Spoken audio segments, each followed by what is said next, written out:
talks, money talks, yeah, money talks, money talks. টাকা জীবন ঘুরায় ফেলছে।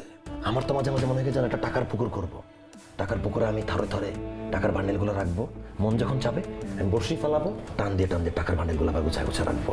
কিন্তু আমি জায়গাটা খুঁজে পেতেছি না, কিন্তু পুকুর আমি বানাবো, তাহলে আমি টাকা সব রাখতে পারবো। টাকা টেস্ট করে দেখছো কখনো? এটা খুবই টেস্টি। শুকে দেখো, শুকো নাও নাও, আরে শুকে দেখো, আরে টাকাটা শুকে দেখো না। মজা।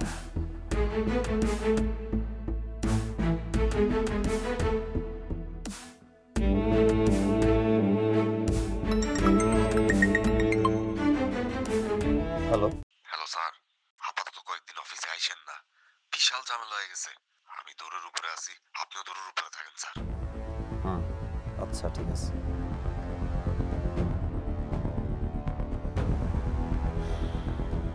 মামুন, গাড়িটা একটু বামে সাইড করো। শোনো, গাড়িটা তোমার ম্যাডামকে জমা দিয়ে দিও। ঠিক আছে।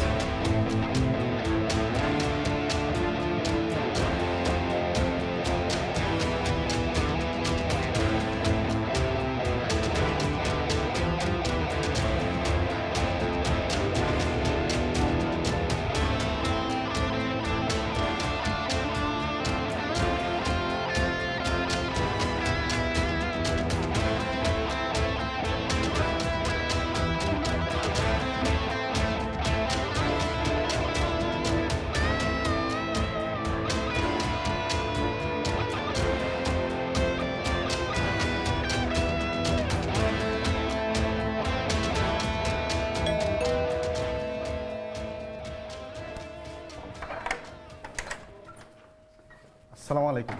ওয়ালাইকুম আসসালাম। এটা কি রিপন সাহেবের বাসা? জি। ওনার নামে সার্চ ওয়ারেন্ট এসে আমরা তল্লাশি চালাতে আসছি। মানে এই দেখো, এই যে এটা কি করছেন? সার্চ ওয়ারেন্ট মানে কি করেছে রিপন? দেখেন। উনি একটা ব্রিজের কন্ট্রাক্ট পেপারে সিগনেচার করেছিলেন। ব্রিজটা ভেঙে 5 জন লোক মারা গেছে। এখন ওনার নামে গ্রেপ্তারি পরোয়ানা জারি হয়েছে। স্যার কোথাও পাইনি। কোথাও পাওনি? স্যার কোথাও পাইনি। ওনাকে থানায় আসতে বলবেন, পুলিশ ওনাকে খুঁজছে। কোনো প্রকার চালাকি করবেন না, তাহলে কিন্তু আপনাকে অ্যারেস্ট করা হবে। এই চলো।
তুমি কি করছো বলো তো?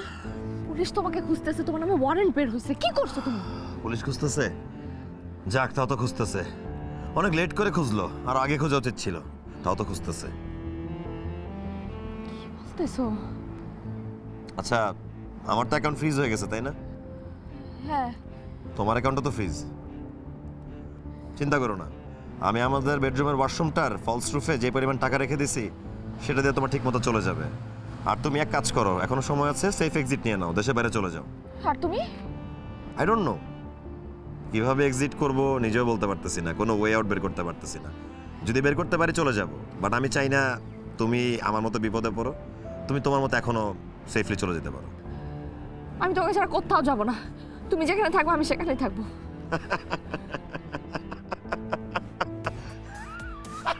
স্মৃতি, এটা আসলে ওয়ান ওয়ে। আমি ওয়ান ওয়েতে চলে আসছি, এই ওয়ে থেকে ব্যাক করা সম্ভব না।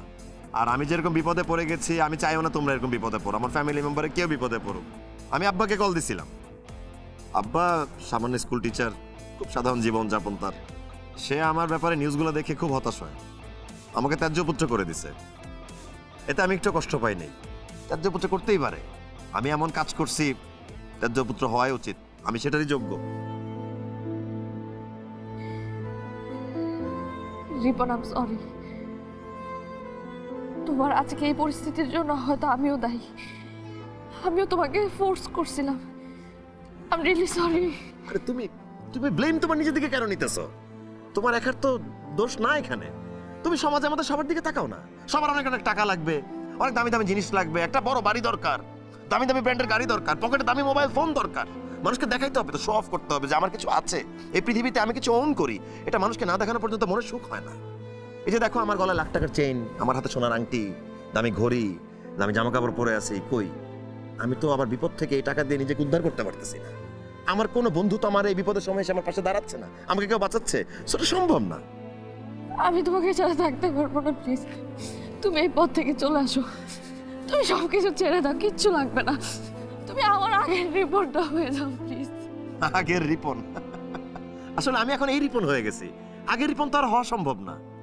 দেখো, আগে আমাদের সুন্দর ছোট্ট টোমাটোরি সংসার ছিল, কি সুন্দর নিজেদের মধ্যে ভালোবাসা ছিল, আমাদের আন্ডারস্ট্যান্ডিং ছিল, একটা ফুলের গন্ধ মনে কি সুখ দিত, তাই না? আর এখন আমি কোটি কোটি টাকার মালিক, অথচ কিছুই আমাকে সুখী করতেছে না, কিছুই আমাকে আনন্দ দিচ্ছে না। স্মৃতি, তুমি রিয়েলিটিতে আসো। আমাদের ফিউচারের জন্য হলেও তোমাকে ঠিক থাকতেই হবে, আর আমিও ঠিক থাকার চেষ্টা করব। বেঁচে থাকলে অবশ্যই ইনশাল্লাহ দেখা হবে। ভালো থেকো, নিজের খেয়াল রাখো।